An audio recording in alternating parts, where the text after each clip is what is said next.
Ladies and gentlemen, boys and girls, welcome to another special episode of Herschel Talkers. We got Big Sean on the phone today. How we doing today? Hanging in there. How you doing? Doing pretty well. Make sure and like and subscribe. Trying to get that those YouTube subscribers up. That would be great. We are jumping right in. Georgia with a beatdown destruction victory of UAB, 56-7. I know there was a lot of questions coming in of if JT Daniels was going to play, but Stetson Bennett surprisingly got the start, and I will say I was pissed at the time. I was yelling at my mom on the phone. Sean, we were texting. Just the last person I wanted to play. Here's the reason why: we know his limitations. He struggled in the big games last year. He can beat the inferior teams, but at the end of the day, it was the right call. I will give him that. But he won't win you the big game. I don't think at Auburn you can win with him. Can't win him where we want to be national title. Alabama if we play him in the SEC championship game. But kid did have a great game. 5 touchdowns, 288 yards. I think he was 5 of 5 at one time. He was SEC Player of the Week. So great for him for now. But not where we want to be with him. But great call by Kirby Smart. Carson Beck was in. To me, he looked a little rough around the edges, not ready. Just jumped out and just stranglehold UAB. It's supposed to be a really good team, but 56-7. I wish that we could have ran the ball a little more on offense. Maybe that's what we're shifting around. But what was your thoughts on the game, Sean? It was a beatdown pretty much. Yeah, it was, and no disrespect for UAB. It could have just been a bad day. Everybody's subject to those, but it's really hard to know what to make of the Georgia offense coming out of this game because of just how dominant Georgia was against UAB. I guess the one play that you kind of maybe look at as potential, I guess red flag as a Georgia fan is when James Cook, who's never really been a power back, breaks a tackle where it seems like he's done for like a 14-yard touchdown run. Right. But the other red flag, I think, is when you see Stetson Bennett, who he's a great, in the pinch quarterback. If you need somebody going there for a series or two, or if your guy just is out, I think he lives up to the best of his potential and his abilities. I mean, is he a national championship caliber quarterback? No, but he can get you a win against teams like UAB. Mm-hmm. But he also started 5 of 6 with 5 touchdown passes against them. Yeah. Which is just, it's nuts, especially when you factor in all the receivers we're missing. Yeah. As well. So, you don't really necessarily know what to make of it. Obviously, you're not, you're certainly glad to take the points. You'd rather see them score a lot than not. But I don't really know how much we learned about their offense at this stage of the game. And it's one of those ones I think where maybe we might learn a little bit more against South Carolina. Although I don't know. It just time remains to be seen, I guess. Yeah, I completely agree. It was great to see, Burton catching that long touchdown. I will say the big bright spot, and, he played really well in the Clemson game is I think we found a star in Brock Bowers.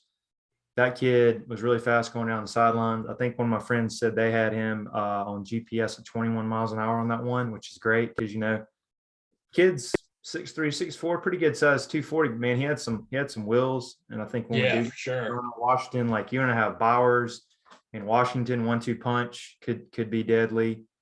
Well, it's interesting because I think he's passed Fitzpatrick on the depth chart, it seems like, right? Because what was Fitzpatrick like a senior at this point? And he's just exactly. It's been a definitely dominant in the rough, great pickup. Everybody's really high on him. Didn't play last year because of California canceled high school. So yeah, it's been a great surprise. Yeah, Fitzpatrick I think they put him in more on the run game, which hopefully that gets better because you're going to need that down the road. Defense is great. Another thing that interesting is, as dominant as the defense was, still probably only gave up 3 points. Pick 6 was by Carson Beck. So that was, not great. And then also Devontae Wyatt, I think he sat out for disciplinary reasons, hopefully get him back. So that's another that could be even better. And one last thing, what was your thoughts on, everybody wanted Carson Beck second year. What did you? What are your thoughts on him? Maybe he's not ready, or what do you think they should? It's hard to tell. I mean, it was good that they gave him some looks out there. I mean, he didn't start particularly great. What was he, like 2 of like 5 or something like that? I forget what his final stats were. It did seem like it got a little bit better. But he's got to I just think he needs more reps. I mean, it was nice that they played him as much as they did, and that Kirby didn't keep Stetson in for necessarily longer than he needed to. Oh yeah, there we go. It's perfect. Yeah, he's 4 of 10, so it really didn't get any better for 88 yards. But to me, that kind of tells you something right there too. If this guy's 4 of 10, he either needs more reps, he's clearly not there, or he's just not the guy. But at least you kind of give him an opportunity to get some meaningful stuff in there, as opposed to wandering. I think that's one of the, when people talk about some of the criticisms of Kirby, especially last year with how the quarterbacks were handled. I think it was just more of a situation, even going back to Justin Fields, it's just more of, you'd like to see some of these younger guys get an opportunity to at least, show what they can do, Right. It almost seems like that quarterback position with him, it's just, it's almost like just being a communist dictator where it's damn near impossible to topple the guy ahead of you. Yeah. Impossible to topple the leader. And, I think clearly history showed that Justin Fields is a much better quarterback than Jake Fromm. I know there's a lot of other justifiable things that went into the decision of one over the other. But, that said, man, fans want to see these guys play, or at least just see what they're made of, So I think that at least kind of, it works out well from a PR standpoint from Kirby, despite what he says, he needs good PR with the fans as well, because at least you can say, well, look, he was right. I mean, he gave Carson back reps in the game. He gave him reps in practice, and he just wasn't ready. So, as opposed to, this would have been a completely different conversation if Carson Beck maybe got 4 reps the entire game and they were handoffs towards the end. People would be pissed because they're like, you watch, if JT Daniels doesn't get better or whatever, if he gets hurt again, we got to rely on, Stetson Bennett against Alabama. What have we really done to make sure that we've got the best quarterback possible prepared for a big game like that? So he's kind of taken away that criticism, which I think is a good thing. Yeah, completely agree. Do want to throw this out there because we heard this, like I said, a rumor. So, we don't know everything, that maybe JT Daniels injury news kind of got out a little earlier in the week. Kirby didn't like it, but there was a rumor that Carson Beck's dad is the one that let the cat out of the bag, and that maybe those first couple of series when he was just, run handoff, that was like Kirby saying a big F you to him. What do you think on that, Sean? And then later, they did let him kind of sling it around a little bit. Do you think that was just a rumor? I mean, I would hope that's just a rumor. I do think the cat did get let out of the bag by somebody. I don't think Kirby particularly appreciated it. Mm-hmm. And so I think he put some pressure on the media to go back and redact some of their statements about who was getting reps during the week. Right. But it's hard to know at this point. I would say if it is in fact what happened, then maybe I don't know. I wouldn't necessarily say good for him, because it's, I don't know if just setting an example like that necessarily. It probably doesn't make a difference, right? I mean, it's just 1 or 2 series. I mean, it's probably good that you let them know who the boss is. Oh yeah. So yeah, good win for Georgia. Definitely over supposedly a good improved team with UAB. But jumping right into it, Georgia has first SEC game matchup against Boom Chicken Shane Cox. The Cox point spread currently, which it's one of the larger ones that we've seen in SEC's play, especially against South Carolina. It's 31.5 currently, which is crazy. I know South Carolina has the Zolan kid, who's the GA guy, which is a crazy story. And the rumor was Luke Doty might play, coming off, I think it's a foot or an ankle injury, but that's still up in the air if he plays or not. I personally wouldn't play him against defense. But they barely want to get South Carolina. Good for Shane Beamer. They are 2-0, so you got to give them that. But I think Georgia's really going to be motivated, especially after 2019 debacle where they came in. Just it was probably one of the worst Georgia losses in history. They were South Carolina underdog, turned over the ball 4 times. I think Blankenship missed 2 field goals. Just did everything we could to lose. But and I think Bennett's going to play, even though JT Daniels looks healthier. But what I want to see is I want to see Georgia try to establish the run this week, because you got to get these guys going and maybe get a chemistry of getting the offensive line that we like.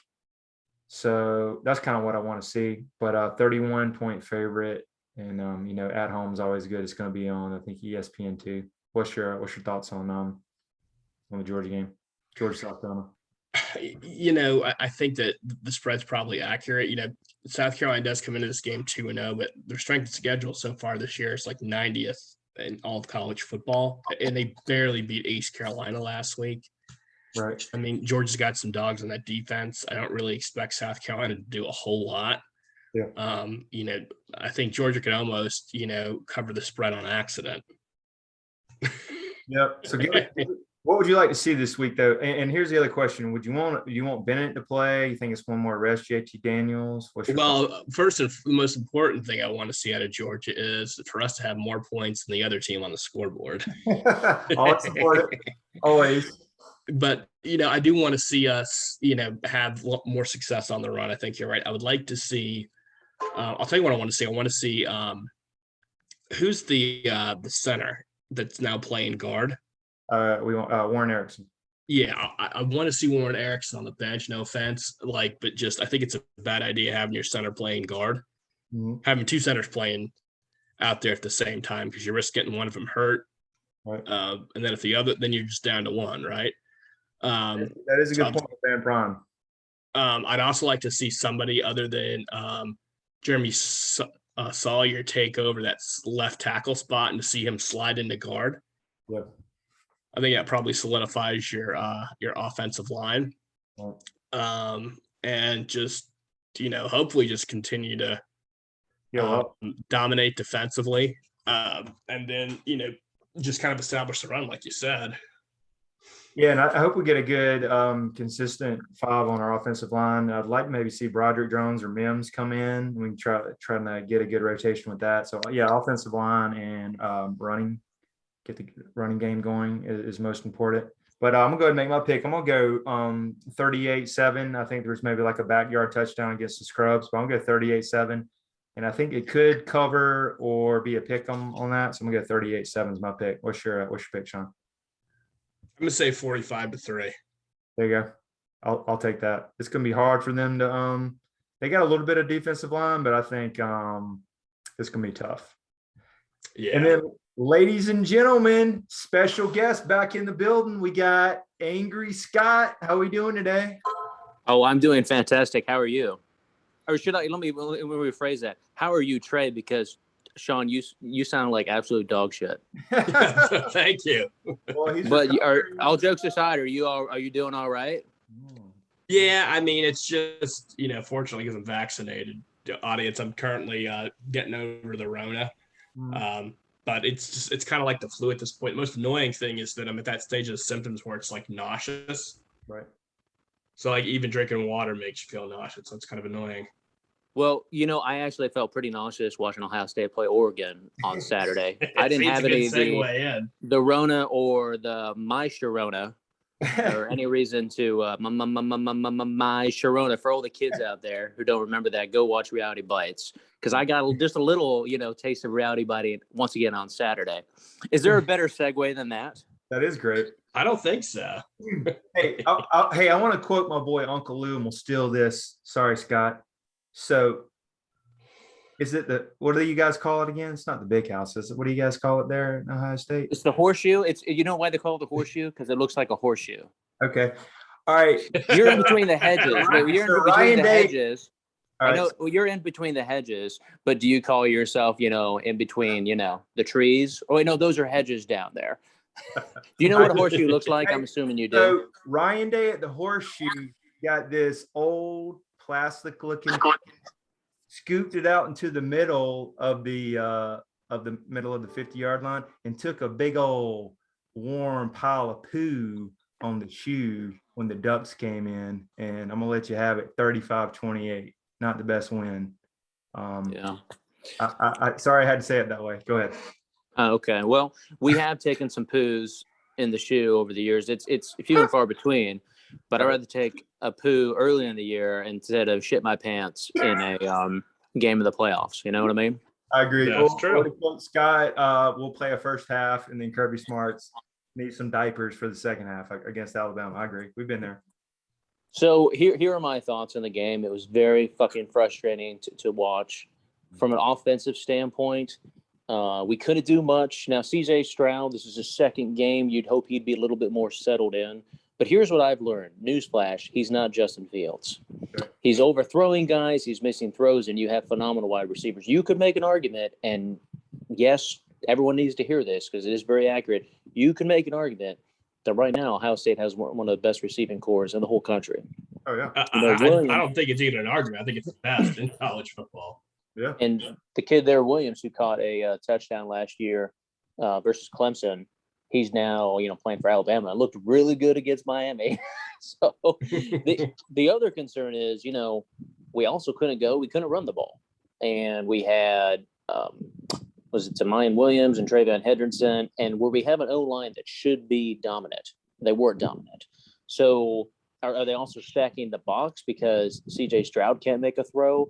Well, once again, you'd hope he'd be a little bit more settled in, but he wasn't. But here's the good thing about Ryan Day. He settled him down. He made the adjustments offensively because he's an offensive genius. And in the second half, we finally got, we had some plays and got some things going. Is there still room for improvement? Oh, absolutely.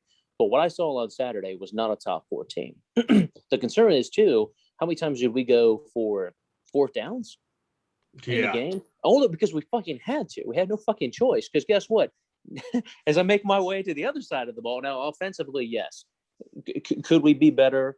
Yes. And with the other guys you have in that locker room, we got a lot of Tulsa and Akron and Rutgers and other sacrificial lambs coming up. So that should be a lot of the time to go ahead and play these other guys, the Quinn Ewers of the world. I think it's Jack Miller and shit. I don't know. I forget what the other guy's name is. But anyways, I think Kyle something out of Pennsylvania. Anyways, all 4 or 5-star guys. So I wonder, is it one of these cases that Stroud's been there longer? He's probably the guy that's been there the longest. Did he look best in spring ball? But now that we're in the season, at some point in time, you got to stop overthrowing guys. Or, yes, you need to run the ball more effectively. So I put a little bit of that on coaching. But, the way our defense looks right now, you sure as hell better outscore folks. Because from a defensive standpoint, we look like absolute garbage. Now, here's my biggest concern / frustration is, and I'm no fucking expert, as anybody that's listened to this show should be able to figure out. Okay. However, I'll put this on coaching because right now it's not like we don't have the players. I'm putting it on coaching.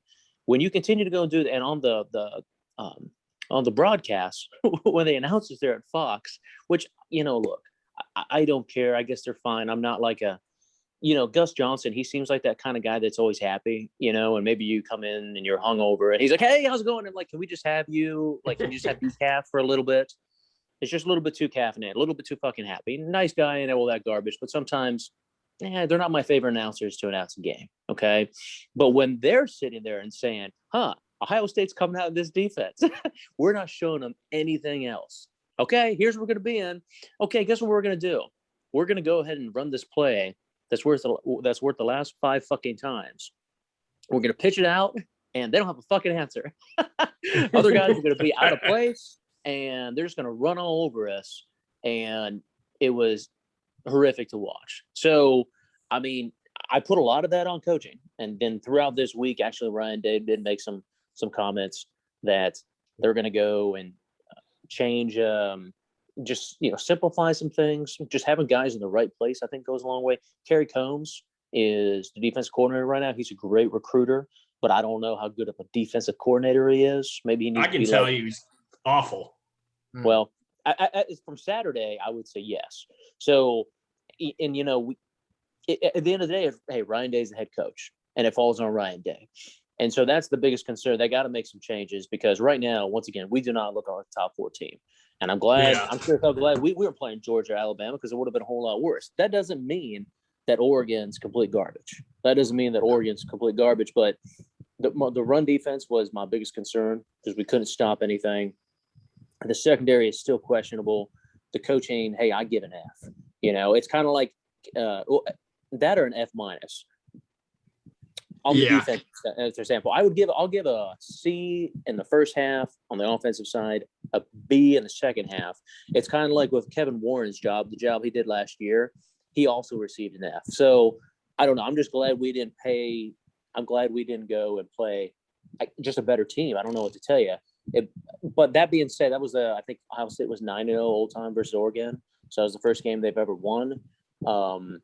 I'll take that national championship. Yes, 7 years ago over losing this game by 7 points early in the year. Because if you lose a game, if we learned anything from the playoff committee, if you lose a game, you better lose it close. You get blown out, forget about it. And I guess if you do, and I don't know, Scott, I know it still sucks, and you don't ever want to lose a game, but if you have to lose a game to a top 10 opponent, losing to Oregon at least isn't as bad, because they're not a historical powerhouse. You know what I mean? And just that's basically like winning the Super Bowl for a program like that. You know what I mean? Like, they're never really going to be, at an Ohio State's level. They're never going to be like a national player like that. You know what I mean?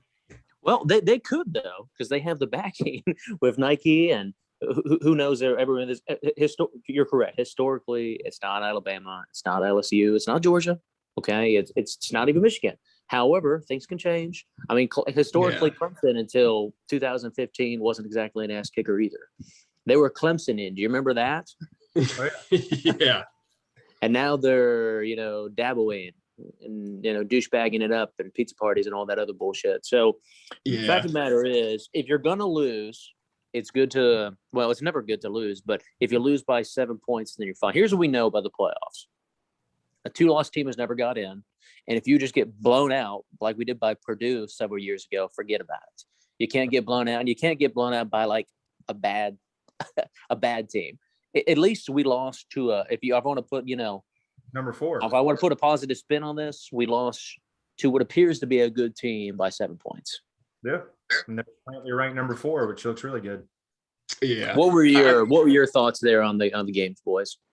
Well, I mean, the one thing I noticed is that the reason why I said defensive coordinator should be fired is that you guys just had horrendous like gap discipline in terms of like filling those running lanes. I mean, on the outside, it was no pun intended, but you guys were sitting duck, so to speak, and they kept going there because your linebackers just had no idea how to fill that space, so to speak. And you're right, with the talent you guys have there's no way it should be that undisciplined. The other thing that's scary too is whenever you hear a coach talk about having to simplify a system, normally to me, that's a sign that a coach doesn't know what the fuck they're doing, because on defense, right, these guys don't need to think. They just need to be reacting.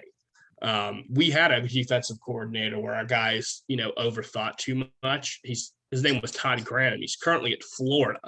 And it would be the same thing. These guys, just the reaction time would be way too slow.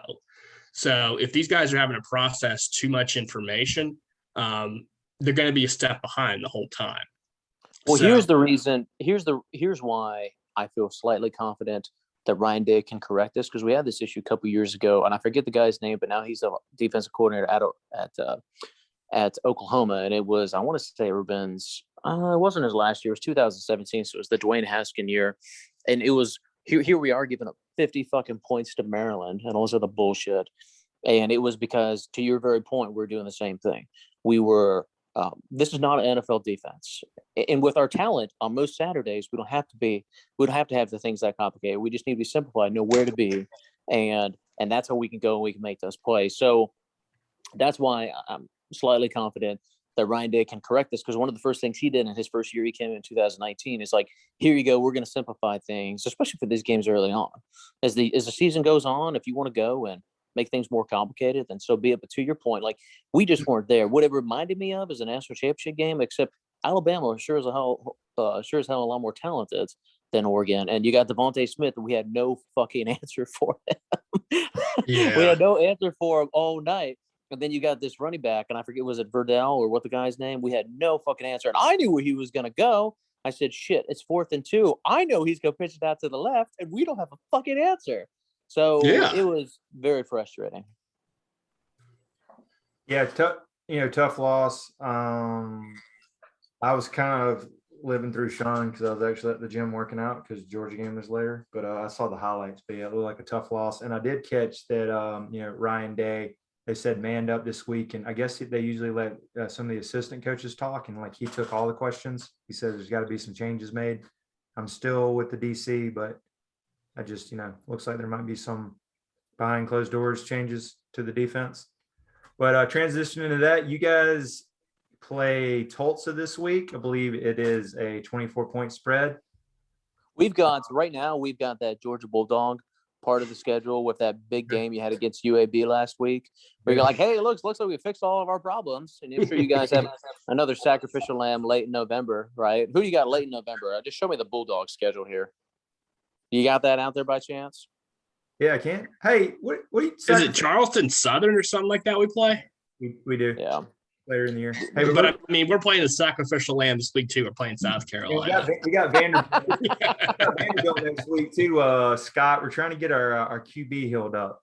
That's the focus. Well, here's the deal. We're right now, yes, we have the Tulsa, the Golden Hurricanes, which I'm sure you're going to watch about as much of that game as I did the Georgia UAB game. I watched 0 fucking minutes of that game. Sports 1, great network. Go ahead. By the way, I love the whole Golden Hurricane nickname. It's almost like they decided to start a football program first, and then somebody's like, hey, listen, we're getting ready to play. We know what to put on the side of these helmets. And people are like, fuck, what's our nickname? I don't know. It's called the Golden Hurricanes. Because aren't they in Oklahoma? I understand it's between that and the Golden Showers.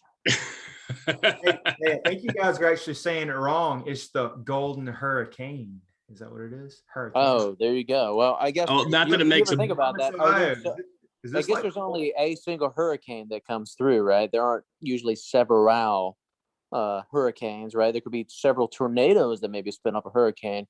We should ask Trey that because that's really more his. I know he's not big on geography or math, but maybe meteorologist. I'm telling you what I saw. I just love that they're called the Hurricane, and they're in. Why should it be the Golden Tornadoes if you're in Oklahoma? But this is the reason. I don't know anything about fucking Tulsa, but if we don't smash them, then we have a problem. And the other bullshit about this is, here you go. Let's have this huge game at fucking 12 noon, Big Fox noon last week, and then I got to be pissed off the rest of the fucking day as I watch other people play. And now we've got this game. Well, here you go. Let's have. By all means, let's have Tulsa be at 3:30. Okay, well, that's fine, whatever. But then we got fucking Akron at 7:30. Well, you got to put some bullshit on the Big Ten Network. Come on. Well, that's a rivalry game, right? That's Ohio too. Well, you're correct that it's a rivalry game. You want to talk about hot garbage, okay? That's how bad they are. But look at the schedule we got. This is another reason with the alliance, whatever the fuck that might mean, has potential though. If you actually schedule, because look at this. Okay, yes, we came off a tough loss, and I guess in this regard, I do want to get things corrected, but we got Tulsa, Akron, Rutgers. Those air quotes shouldn't be a problem. I mean, Shiano is getting Rutgers in the right direction. We should still win. Maryland, possibility. Indiana. Maryland's putting up a lot of points. Like, I think they could be a trap game potentially. Hey, you got Tua's brother. You got Tua's bro slinging around. Tobaga Baga. Yeah, I mean, it gives us a chance to correct these issues. It gives us a chance to correct these issues and see what kind of team we can be. Because I will say this, and this doesn't happen all the time. It just doesn't. But in 2014, when I saw us play Virginia Tech, we lost by 13 points. Then everybody's like, well, hey, maybe Virginia Tech's really good. No, they were fucking garbage. Okay, that just shows how shitty we played. Now, I think Oregon's a better team than what they were, but then we corrected things and we moved things around. But that wasn't Ryan Day. That was Urban Meyer. So before he had the health issues, and then he went away, and maybe he did, maybe he didn't have health issues, but his health has improved enough to take a more stressful job with big bags of cash. You know what happened? You know what helps with health issues? Big bags of cash. Mm-hmm. I like it. That's what you need, Sean. You just need to go to the fucking bank right now and get some bags of cash out and put them around you, and that'll get rid of the Rona. Yeah, there we go. Problem solved.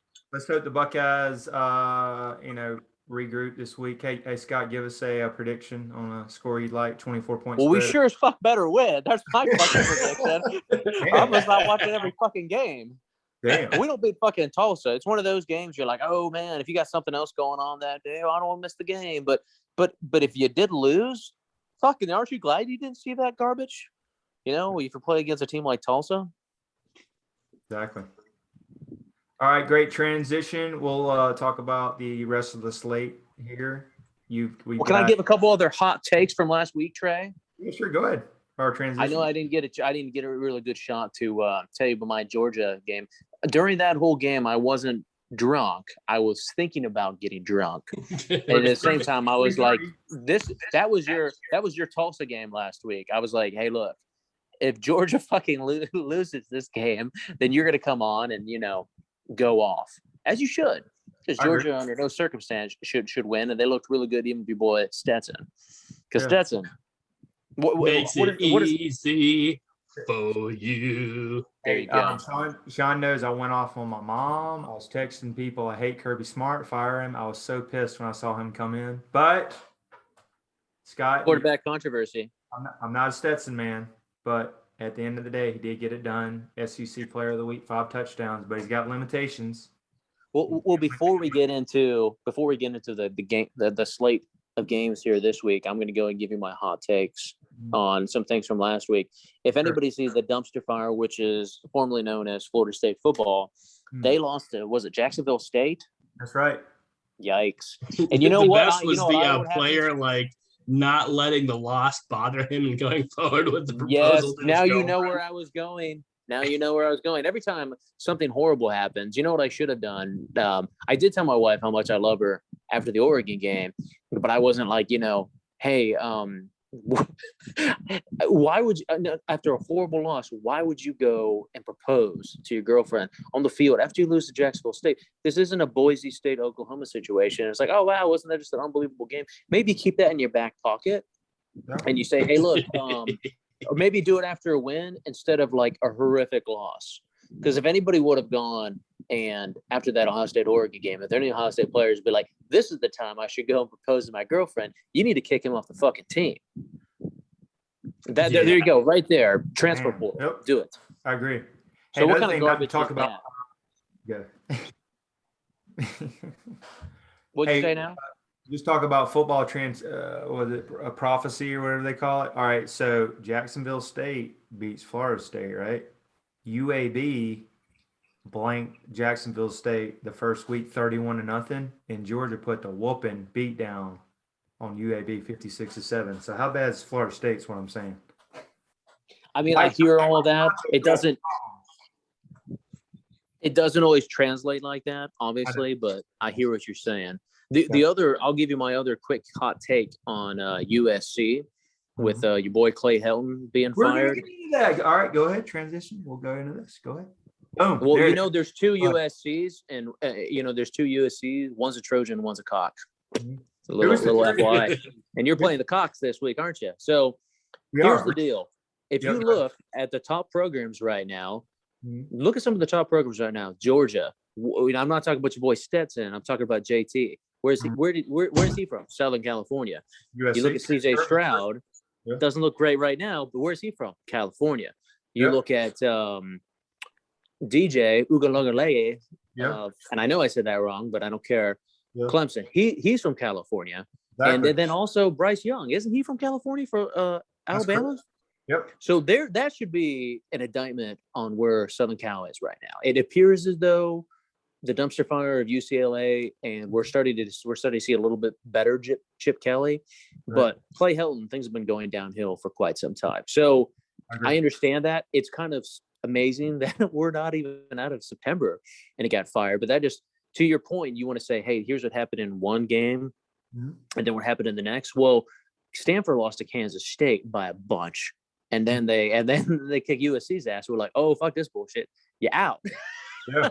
But that should be a top 5 program in the country. Yeah. And you just need to find the right guy. And no, everyone's like, oh, Urban Meyer's going to go there. I'm like, he's coached one fucking game at Jacksonville.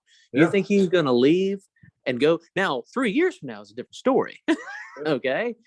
Or 4 years from now, because if he leaves 2 or 3 years from Jacksonville, the over-under is 5. I'm taking the under. If the over-under is 3, I might push. But then he likes to take a year or 2 off. So, hey, he might very well be their coach 4 or 5 years from now. But everyone was, hey, Urban, you going to come out? It's been 1 game. So, no, he's not going to fucking leave, ... yet. But who do you think who do you think would be a good fit there at USC? Go ahead, Sean.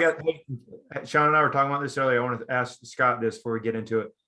Sean made a hot take and said USC is a top 3 program, and I was trying to make, analogy earlier. So what's your thought? I see a top 10 program, but 3 isn't. I mean, they're still living off the 90s. They're still living off Reggie Bush and Matt Leinart, but that's my opinion. Well, that was the 2000s, but I mean, I hear what you're saying. I still believe. Well, hey.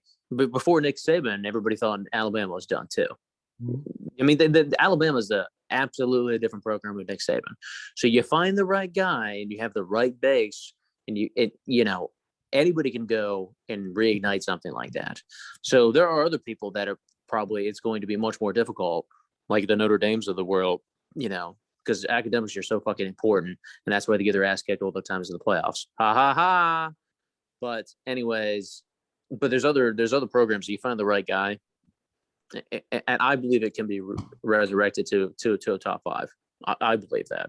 But it's got to be the right guy, because since Pete Carroll, you haven't had the right guy. And college football moves on, and we talk about all these top quarterbacks in the country, all from California, and none of them play for Southern Cal. Yeah, I totally agree. I'll throw 3 out names that I think that would be good. I'm gonna go with your boy Luke Fickell from Cincinnati, could be a hot name. Matt Campbell, Iowa State, and then I'm gonna go real conspiracy theory and go, would you dare ask Lane Kiffin to come back with all? Ooh, I'm gonna tell you that Lane Kiffin ain't coming back. I agree. Fickell's a possibility. He would go to Southern Cal before he went to Michigan. Okay, because of the connection, because Fickell played at Ohio State. Right.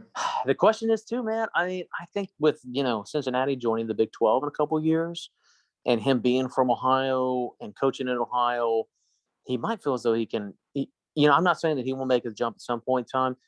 My gut feel is that he doesn't jump yet. And it's one of those things. Hey, California is great, but are you a California guy? I agree. I think that, believe it or not, if and when Harbaugh leaves. I think that Matt Campbell would probably actually be a really good fit at Michigan. So could he jump out there too? Just something like it's possible. I mean, that's where these guys have agents or should have agents, because you always want to have the best possibility out there. I don't know. It better be a slam dunk hire, or you better catch a guy that's coming up. I mean, I guess that's why you fire in college, a guy in mid-September. It's unheard of. There's been people that have been fired like in October. That's early. But can you imagine 2 games played? You're gone. It's something. I mean, I can't think of anybody else right now. John, give us your hot take from the Georgia guys that you said last week, Sean. Joe Brady, and who was the other guy? Could he be a West Coast guy? Is Sean still there? I think Sean. I think is not Kirby Smart choking on the chicken bone, but I think he's coughing a little bit from the Rona. My Rona. So look, I hope, all jokes aside, I hope you're doing okay, Sean. So it's you had that first part of the show, so hey, I'll bring us home. I'll be the closer. Okay. The only problem is it's kind of like that baseball game when you're down 8-0. You're not up 8-0. You're down 8-0, and you're having me come in and close. But that's okay. I'm here to help. All right, we'll jump into the slate of games here. All right, so since we're SEC Big Ten, so we got Auburn, who is, I believe, 6.5, 6-point underdog, is going to Happy Valley, Whiteout, Penn State, ABC, big game. What's your thoughts on this? Well, how good is Auburn? That's my question. Didn't their coach come?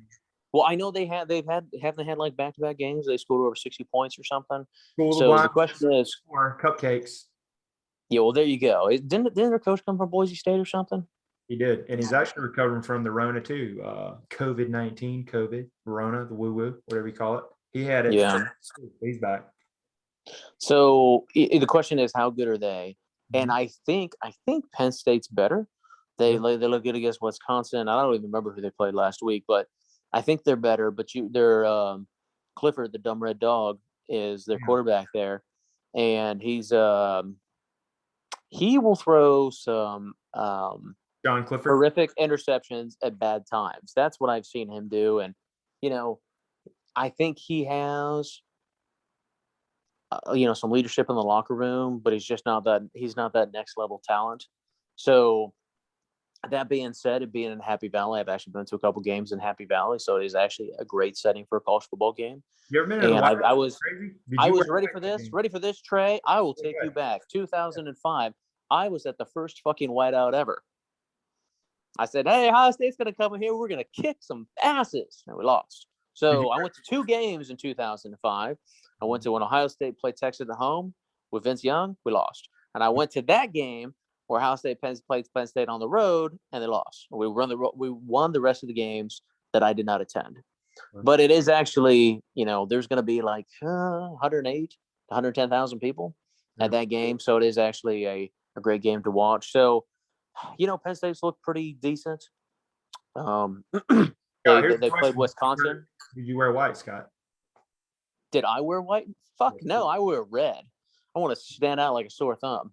All right, so you wear red. Now, I've been to another whiteout game there, and we won in 2007. Right. And there, I was actually in the stands with Penn State people as well, wearing red. And you could really see me stick out because when there's a big play, I would be the only one up, staying up and cheering. Right. So, I'm gonna say. Who's your pick?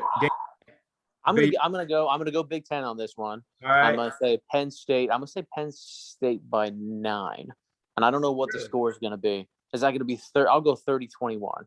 Yeah. But I just don't know how good Auburn is yet. I just don't know how good they are yet. What do you think, Trey? Yeah. All right. I'm going to go a close one here, 6 points, but I'm going to go 28-24. The Barn. You know why? We call them the Barn, Scott. Auburn. You know why? Because they're from the SEC and it means more. And here's my reasons. Sorry, I had to throw that in there.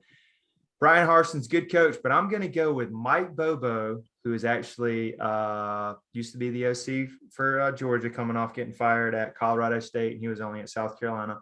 He runs old school offense, but they got Bo Nix, who's in his junior year.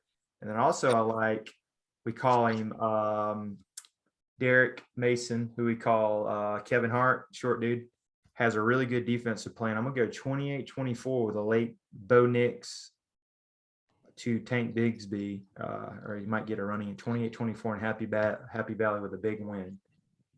So you're going for Auburn. So you're just going to go with the SEC, huh? I'm going with the Barn because I think they got some really good coaches, and just like them on the road. But actually, the NIL, the Auburn, it makes a lot more sense. Was a Scam Newton pay for play the Auburn way? The Barn. So now during NIL, man, they've been helping their guys out for years. Fair. I like it. So we differ on that, but it should be a great game. Whiteout, always interesting to see. And then the last game I wanted to talk about, of course, is a big one. Nick Saban, Alabama, Roll Tide, is going into the swamp against Dan Mullen, probably 2 of the most hated programs for me. I hate these guys, both of them. 14.5-point spread, which is interesting.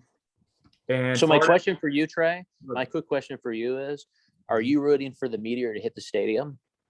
Not really. Not at all. Okay. I thought you said you hate both the programs. I do, but I mean, I do. It's a love-hate. It's all hate. Yeah. So when Michigan played Florida years ago, and that in a bowl game, and they're like, "Oh, who are you going to root for?" I'm going to root for the Meteor to hit the stadium. I do. I like that. Hey, I've got a quick trivia question for you there, Trey. All right, sure. What is Urban Meyer's record against Michigan? How many years did he play? He was there. He was at Ohio State for 7 years. I think he won all those. I'm gonna go 7-0. Okay. Well, the correct answer, Trey, is 7-1. Okay. You know why? Because when he was at Florida, they lost to Michigan in the bowl game, and Lloyd Carr's last. Boom. Gotcha. Right. Little sneakery. So here's my question for you about this Florida-Alabama game. Mm-hmm. Is Nick Saban still coaching for Alabama? Yeah. Oh, yeah. And Dan Mullen still coaching for Florida? That's correct. And what's Dan Mullen's record against Alabama? Hey, I got a trivia question. Can I throw this out for you? Please. Oh, But you got to answer my question first.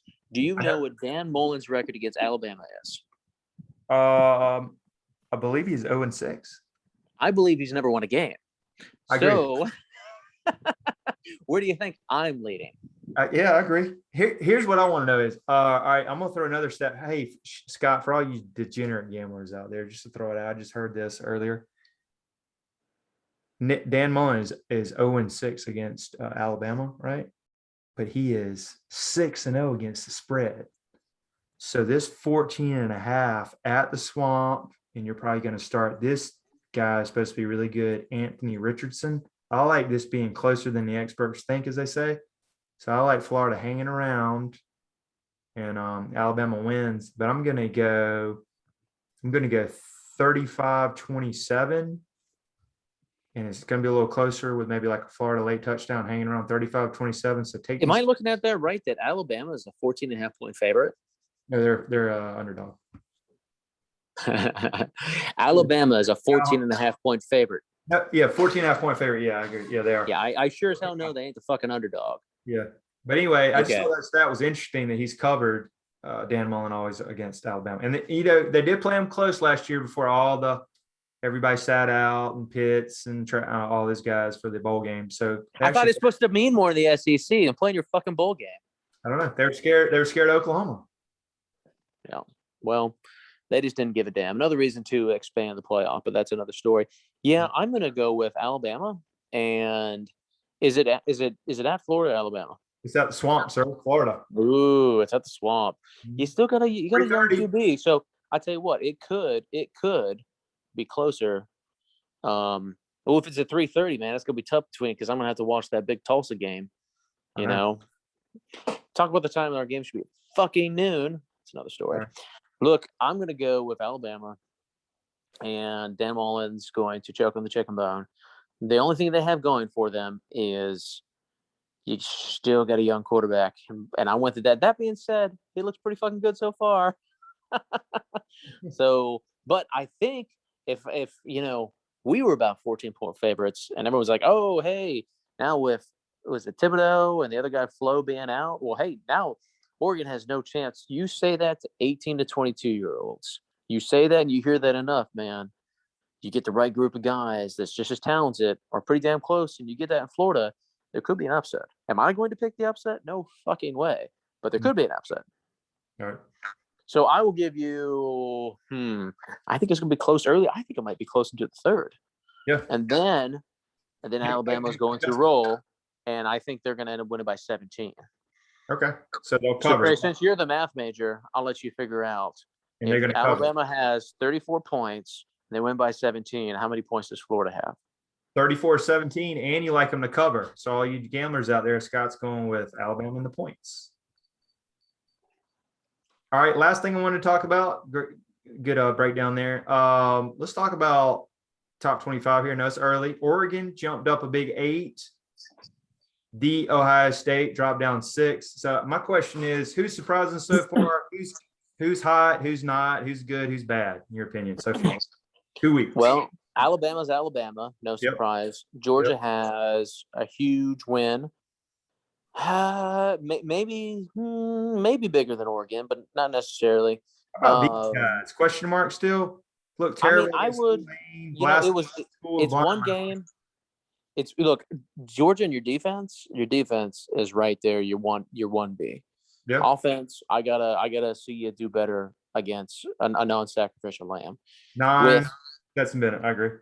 With Oklahoma, I mean, it was that first game, so we'll see how they are. I think Oregon might be better than Oklahoma. I think the Pac-12 is better. Iowa looked great, but it gets Iowa State, so I don't know. I think Clemson could be lower.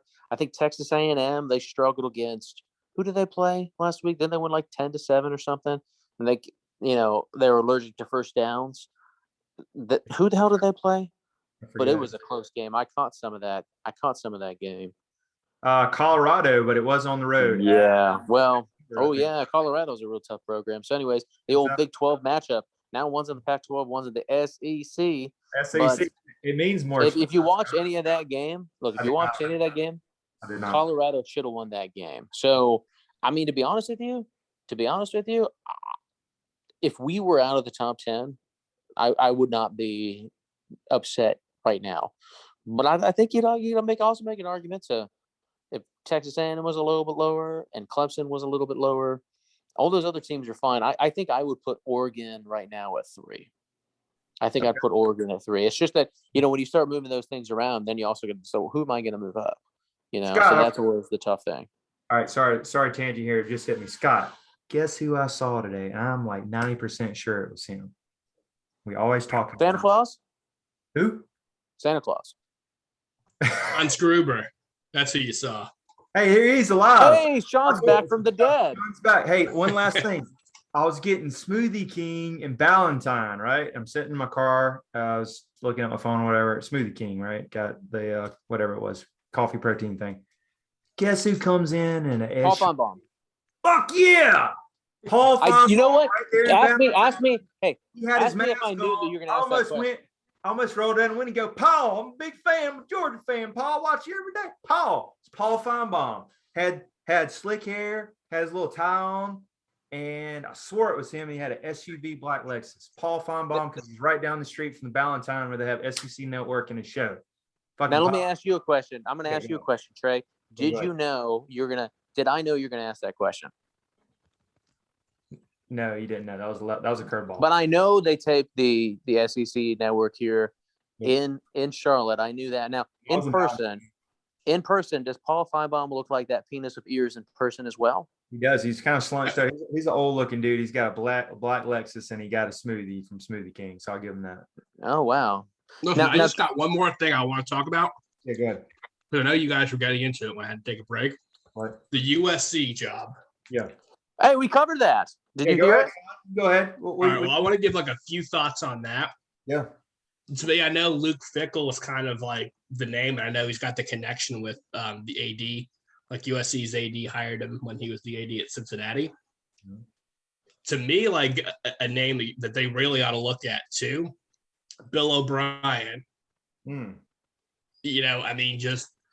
I know it's been a while, but that what he did at Penn State, as far as handling that program through, the whole Jerry Sandusky scandal, it's pretty impressive. And what he's doing with Alabama's offense as well, it's really been about as seamless a transition as you could expect, and they lost a lot off of that offense. To me, it's more of a an offensive, dominated game right now. I'll be honest with you, I'm not really all that impressed with Luke Fickell. I think he does a great job of evaluating players. And I think his defensive scheme's pretty good. His offense is trash, though.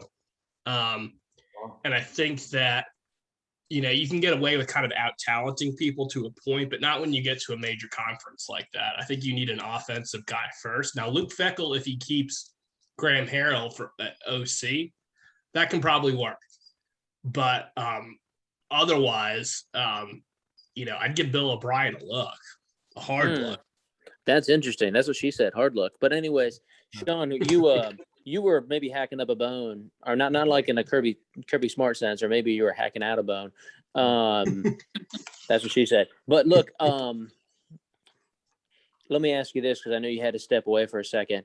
It's kind of like, and you might have missed this part, because I know you were the starter. It's kind of like we're playing baseball. We're still in baseball season, right? So you were like the starter. Now we were down 8-0, and then I came in as the closer. But Trey's been here the whole show, so he's kind of like the bat boy, don't you think? Mm-hmm. Thank you. Totally. Bat boy. Yep. I'm like the pitching coach, man, rocking along. Just glad to be here. Well, here's, and I think you missed some of this, Sean. So we did talk about the USC game, or I'm sorry, the USC position. But my point is, you look at some of the top programs right now, and you got all these quarterbacks from California. That's one of the reasons I don't think that Luke Fickell is a great, fit. I think him being in the Midwest, would be a better fit. I don't think he's going to leave Cincinnati right away. I mean, I think he very well could leave for a bigger position at some point in time. I just don't think it'll be this. I think you may be onto something with Bill O'Brien. I also think, I went through this with Trey, but you look at, your boy JT, right? He's from California. I know he played at Southern Cal for a minute, right? C.J. Stroud's from California. He doesn't look great so far, but Bryce Young, California, for Alabama, right? DJ Ugalagale, right? California. So USC coach, here's some free advice. Go ahead and recruit the state of California and stop having everybody leave unless they're going to Columbus, Ohio. Then you should have the most talented folks go to Columbus, Ohio. And maybe some garbage that's left over go down to Athens, Georgia. Hey, all right, real quick, because I found an interesting little website here. I don't know how reputable it is, but it's good. I'm going to share it. We can go hot mic here. 11 candidacy names from Trojan, what was this, duckwires.com. Hey, how about this dude, James Franklin, Penn State? No, he won't go. Next. All right, we already talked about Urban Meyer. No. Won't go. Next. Hey, this one's interesting. Chris Peterson, Sean. That's a possibility. Wanted him back in the day. Look, one at Boise State, one made the playoffs in Washington. Sean wanted this dude. He wanted him forever before Kirby Smart. So he loves this dude. What do you think about him, Sean? Decent name. I don't know what he's doing now. He's on TV. Chris Peterson, your boy. Taking a time off. Yeah, I mean, I feel like he could, I think for USC, right? I've always felt like there's 3 stages of a football program's like life cycle. You know what I mean? And so I think UFC is kind of like at the end of it, and they kind of need somebody who can stabilize it and maybe get them to like 8-4 every year. I think Chris Peterson could probably do that. The only thing I question with him is that he randomly retired, I think, because he's got a son or something like that with some pretty severe health issues. Yeah. So I don't know. And I think that the air quality, I could be completely like, pulling this, out of thin air. I think air quality or out of your ass. Yeah, sure exactly. I think that air quality may be either an issue to him, and that's why he always stayed in the Pacific Northwest. I don't know if going to smoggy Southern California is necessarily the best way for him to go. Really good point. Do you know what I would do if I was the USC AD? Joe Moorhead, how about him? Another hot name. Sorry. Do you know what I would do, Sean, if I was the USC AD? I'd be like, keep Pete Carroll. Hey, now we got this NIL stuff. What do I have to do to get you back here? That is not a bad idea. And if you don't want to go, which I'm sure he doesn't because he's in the NFL, and here's the key. He's successful in the NFL, unlike Nick Saban in Miami, who left halfway through the season. And he ain't never go back to the NFL, so you don't have anything to worry about. Unless somewhere the back is mine. But Saban looks a lot older right now, and I think he's in the 70s now. And he looks a lot older. He's 70 in October. Actually, in October, he's 70. Looked it up. He's 60. Okay. So I think his birthday's on Halloween as well. So anyways, but about big game Bob. Yeah, I just don't see him. It might be one of those, hey, one last itch to scratch. So that's the only reason he'd go back is he didn't have success there. But I just don't see it happen. I think his next stop's going to be retirement. I think, of course, Spurrier said, hey, after South Carolina, he's never going back. And then he goes, what did he coach in the AF or one of those other, dumpster fire NFL juniors, the XFL or one of them. So I don't know, man. I mean, I think you really do need like a Pete Carroll or somebody like a Pete Carroll that's going to go and resurrect that program. If you get the right guy, it can go and it can take you to that next level. It's just, we had this conversation the other week, and that's what you have to worry about, Georgia fans and other folks. When you're saying, 10 wins just isn't good enough. Well, Nebraska said that 20 years ago, or 9 wins, we just don't like the guy. I'm like, well, he's winning you games, isn't he? And, it's, you see what happened, man. I think a lot of folks like Clay Helton out there, but the results aren't there. Not for USC football. So he probably should never have been brought back this year. But, after the crazy what's COVID up with year, USC, like, doing, like, or hiring, like, firings about as poorly as you – why do you fire the guy now? It's so much as bad as when they left Lane Kiffin on the tarmac on the road game.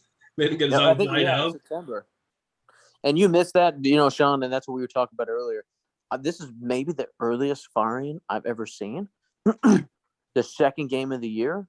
So we hit on that a little bit earlier, but that just tells you, I get it.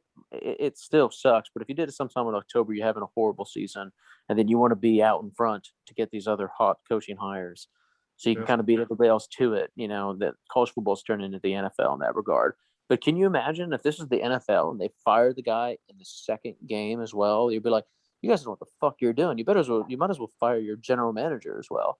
And in this case, the AD, doesn't he have to go? The only excuse they have is you came off a COVID year. That when did they start playing?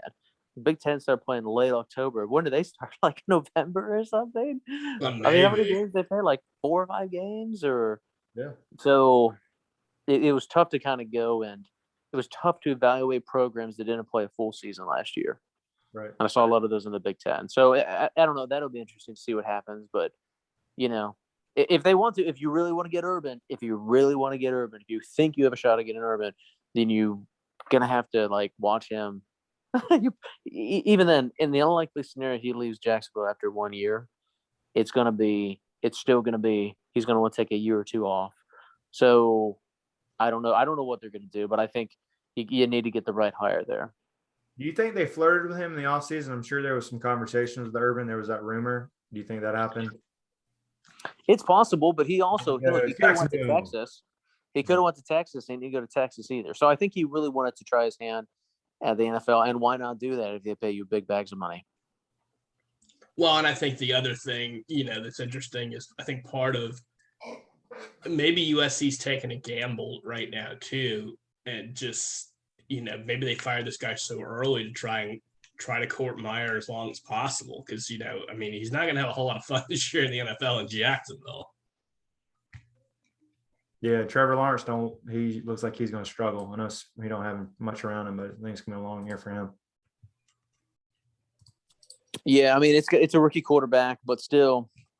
And there's some rookie quarterbacks that look better to begin with, and then Peyton Manning did. I think he went 3-13 in his first season, and then turned around and went 13-3. That the Dallas Cowboys with Troy Aikman, I think, went 1-15, and then they turned it around. So, boy, I'm gonna ask you boys one last question, even though we're the college football hour.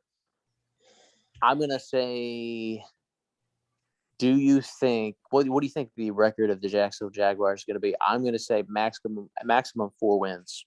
Yeah, I think that's about right. We'll say 3-13. I could see that. Mm-hmm. Might be looking at my Falcons that way too. They look brutal. 6 points against Eagles. Ooh. Hey, I don't want to. You should have gotten Justin Fields, but yeah, I agree. Hey, one last thing, Sean. Scott, I don't want to dig it in, but you guys look good, man. I was pulling for you because I like Chubb. Browns look really good. I know you just played, Chiefs coming off on the road, coming off, playing for the Super Bowl. But man, I think if you're a Browns fan, get the defense going. You guys are going to be dangerous. Now I'm going to ask you a quick question. Yeah, I'm going to ask you a quick question, Trey. Are we the college football hour or the football hour?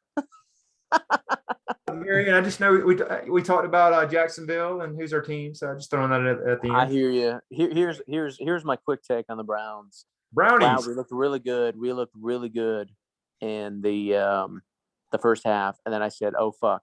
And Georgia fans, you know where I'm coming from because you said how many times you look good in that first half of the SEC championship or national championship against Alabama, and you said, "Uh-oh, look who's across the way." Nick Saban's coaching that team. And no, I'm not talking about Andy Reid in this case. I'm talking about Pat Mahomes is on the other side. That's true. And so did we outplay him? We did outplay him. But Chubb, as much as I love you, Chubb, and I do love you, Chubb, you can't fumble. That hurts. And then our punter, his first punt of the day, whenever that was in the third or fourth quarter, dropped the ball, gave him a short field, and then Baker had that gut-wrenching interception that he threw. So I think we can be it. Once again, you can be in a good spot. You've seen this in college. You've seen this in the NFL. There's these teams that are, that are better than you. And you have to, at some point in time, get over. Carolina Panthers had that with Seattle years ago. Okay. So at some point in time, you have to go and you got to get over that hump. You got to get them. I'd rather lose early and get them in the playoffs. Okay. But, the last thing I'll say about that, overall, we looked good. I hate the fact that we lost because it was a gut-wrenching loss and a shitty weekend for Ohio football. However, I will say this. How many teams play Kansas City are going to win that fucking game? I agree. Yeah. I mean, how many teams in the NFL do you think could have beat them? 2 or 3? Yeah. So that doesn't mean they're going to go undefeated. They're not. I think that's very unlikely. But I think 2 or 3 teams, one's in Tampa Bay, and, you know, 2 or 3 other teams, or maybe 2 other teams that could have beat them. So, you know. Gotcha. All right, guys, anything you want to get off the chest? All right, well, it's another great college football hour with a little sprinkle at the end, a little sugar on top with some NFL. We'll be back again next week. Make sure to rate and subscribe. Follow us on social media, YouTube. Get those subscribers up. And we're Herschel Talkers featuring the college football hour. Make sure and tip your ladies. Bartenders, Scott.